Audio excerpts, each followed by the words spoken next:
pahami.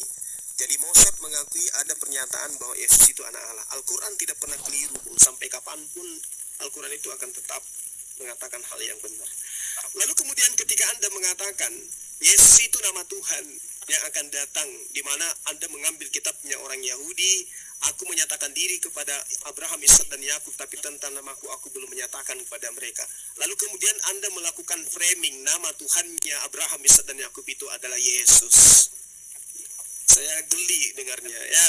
Kenapa? Karena sang pemilik kitab yang mengaku memiliki Torah, kitab Nevi'im, ya, dan juga Ketubim, itu tidak pernah kemudian menerjemahkan kitab mereka dalam bahasa manapun, menyangkut pautkan Yotepape itu dengan nama Yesus.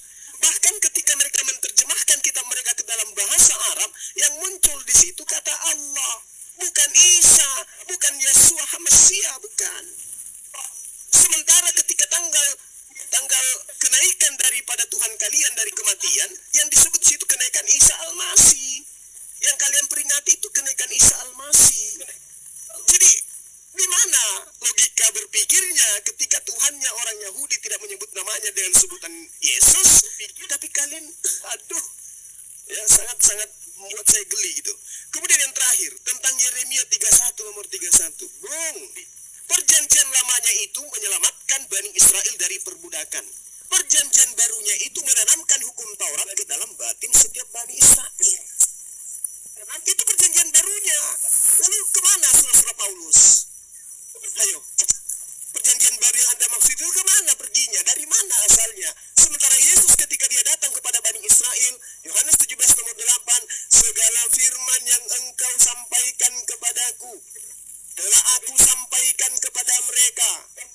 Itu, satu. Oke? Yesus telah menyampaikan firman. Berarti Paulus kudu telat datangnya nulis-nulis surat Efesus, Roma. Udah, Yesus sudah menyampaikan firman. Kemudian Yohanes 12:49.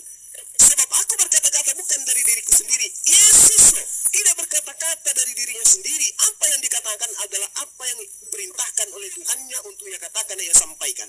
Berarti yang ada di Paulus yang menyebabkan kalian mengatakan hukum Taurat itu adalah sampah, hukum Taurat itu adalah kutukan, itu pernyataan-pernyataan yang tidak pernah sama sekali Yesus sampaikan kepada Bani Israel.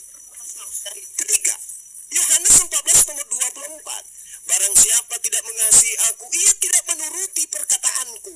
Dan perkataan yang kamu dengar dariku bukanlah daripadaku, melainkan dari Bapa yang mengutus aku. Berarti pengajaran Yesus ketika dia datang kepada Bani Israel, itu adalah ruang lingkup pengajaran firman Tuhan yang diberikan kepada murid-muridnya yang asli. Sementara Kristen adalah kelompok, golongan, orang-orang yang mengimani Yesus sebagai Tuhan berdasarkan hasil penyelidikan catat penulis-penulis yang muncul kemudian yang mendudukan Yesus sebagai Tuhan itu sendiri.